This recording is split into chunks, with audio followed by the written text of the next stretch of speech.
Hey there YouTube, welcome on back to Artichokedip. My name is Rob, solo tabletop gamer. And in this video I want to talk about some hidden gems that you may or may not know about from, well, a while back. But before we get into this, if you like the video, please click the like button. And if you're new here and you haven't subscribed, please click that subscribe button, followed by the bell icon. And every time I upload a new video, you get a notification so you don't miss one. So, what I'm talking about is, let's wind back the clocks to 2003, and the world was a different place then. It was at that point that the role-playing game known as Dungeons and Dragons went from underground and became more mainstream and was starting to gain a lot of traction. And what happened that caused that? Well, it went from having a stacko system and charts to go off of and having, well, there was this level of complexity to it that's enjoyable. And I enjoy that level of gaming. But when it came out with 3rd edition, and they totally came out with this great system called the D20 system, this explosion happened, and it revolutionized the way tabletop gaming at that point would be from there forward.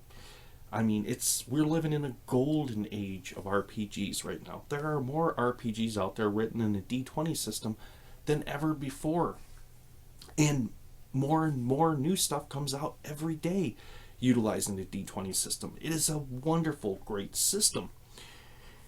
3rd edition right here was an excellent system. I loved it, and I still do love it. I mean, I'm currently playing Castles and Crusades, and what is Castles and Crusades? Well, it's basic edition, but put in the 3rd edition format to make it a more enjoyable, fast-moving experience.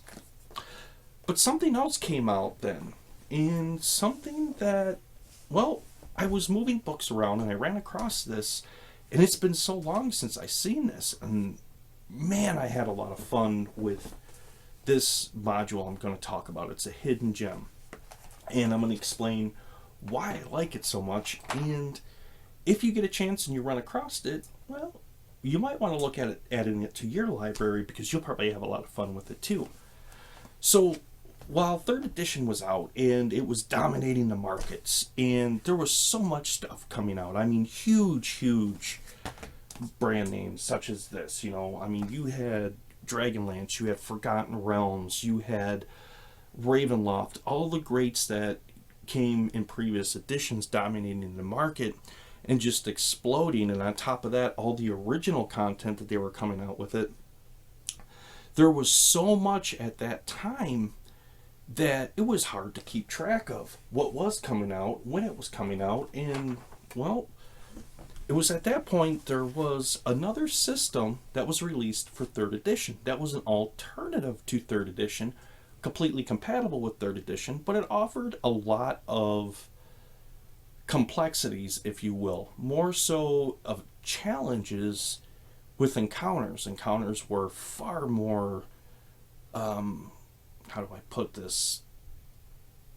Mean. I guess that's the best way I can put it. And that is swords and sorcery. And, oh man. So, in 3rd edition, they came out with the original Monster Manual. Then they came out with the Monster Manual supplement for Faerun.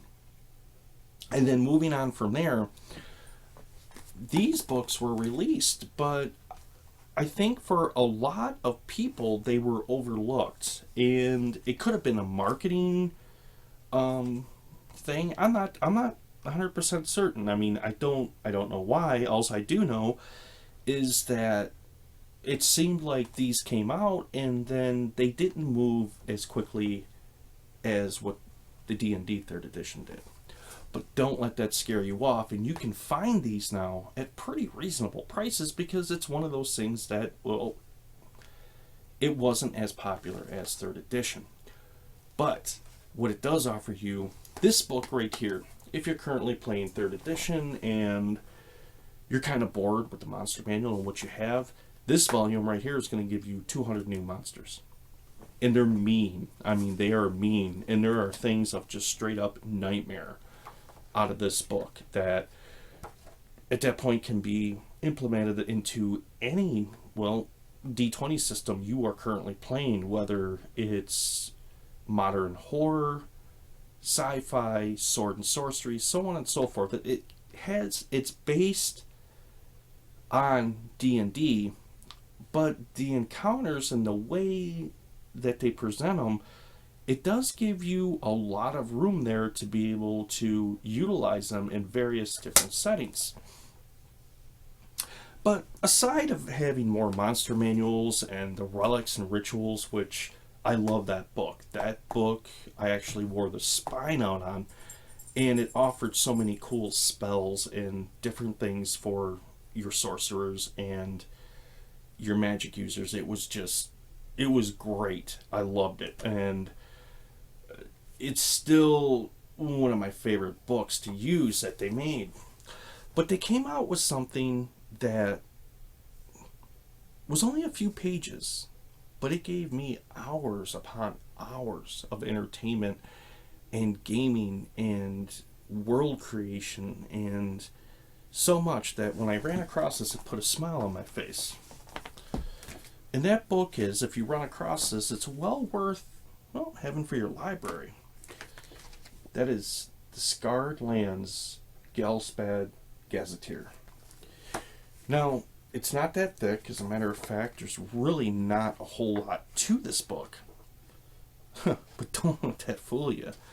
Even though there may not be too many pages, as a matter of fact, cover to cover, you have 47 pages.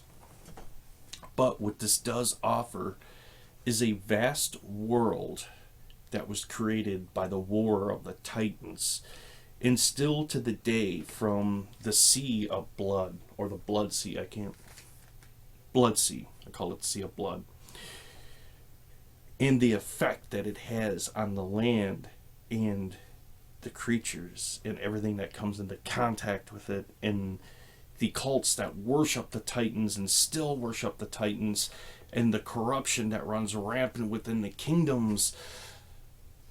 Yeah. But what makes this campaign setting so good? Really so good. And it's kind of one of those things I want to touch off and I want to talk about a little bit. And what makes this, and why would I want to play this over something like this? I mean, look at this book. It's a beautiful book. The art is wonderful in it. The way it's laid out. I mean, there's so much to offer here. Now, people may ask, why is that? Well, this is a pretty rigid system I have here. I mean, it goes into great detail of the realm of Dragonlance and gives you the backstory, the War of the Lances, and it gives you a lot to go off of. Now, Dragonlance is cool. It's one of those things, it's not my favorite setting, but it's a cool setting. But I have to admit, it does feel rather cumbersome. And what I mean by that is any campaign setting, it seems like that you jump into, of course you got the tweaks to the races, and you got new races that are introduced, and new character classes and new spells and all these things that are particular to that campaign setting that make it interesting, but there too poses a problem. It's kind of like, okay, this is cool, it's new, but it doesn't leave a whole lot to inspire your imagination to its full potential, like this one does, or I should say for me. Now, what I'm telling you, these are my perspective on it and my opinion, and may not reflect yours, and that's okay, because that's the cool thing about tabletop gaming. There's so much out there. to inspire you and at that point capture your imagination. But the simplicity of this system is magic. And the thing I like about it, the more I think about it, like the older editions, when you would go through these gazetteers, it would give you just enough information at that point to get your imagination going to be able to create this campaign and to want to create more and see more and more encounters and be able to just at that point have this explosion of creativity of the world. Whereas with some of the newer campaign modules, and particularly I've been noticing with the 5th edition, to where it's really, I feel as if some of that magic has been lost. And this right here, I have to say, is one of the rare finds, one of the rare treasures in my gaming library that really does bring that to the tabletop. That really does give you that sense of you read it and you're like, man, wow, this is cool. This is really cool. It gives you enough information to be able to want to create and want to adventure in this world, but it doesn't overcomplicate it with a whole bunch of fluff paragraphs and other stuff that try to, how do I put this, market you or railroad you into that particular story narrative. Whereas if it says, this is the world, this is what you can expect to see, and, well, put it in a nutshell, the poo-poos really hit the fan, and there you go, you figure it out. And that's cool. I like that type of gaming. And it's 100% compatible with 3rd edition, which means basically a D20 system. I mean, you could use this for any edition. If you're playing 5th edition out there, it would even be compatible with 5th edition. But nevertheless, it's a great system. And it's a system I really do, man, I kind of forgot about it. And it wasn't until I ran across it, and it gave me inspiration to want to talk about it and get it out there. So, but be interesting to hear your thoughts on this. Do you own this? Have you played through it? Are you familiar with it? And what do you think about it? Or if you find a copy, let me know what you think.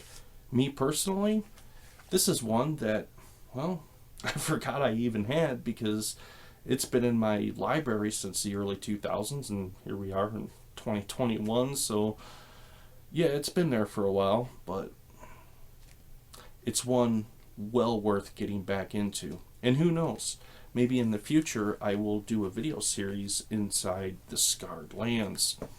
We'll have to see how that works out. We'll have to see how my